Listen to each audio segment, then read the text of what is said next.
যেই গৌর সেই কৃষ্ণ সেই জগন্নাথ। বলি একই তিনার তিনে এক গো, তিনে এক গৌর গোবিন্দ জগন্নাথ, একই তিনার তিনে এক।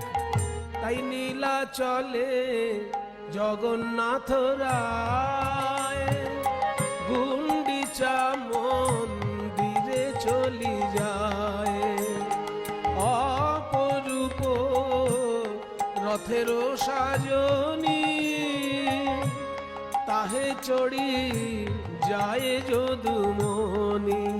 কিবা অপরূপ রথ আগে, অপরূপ রথ আগে নাচে গোরারায়।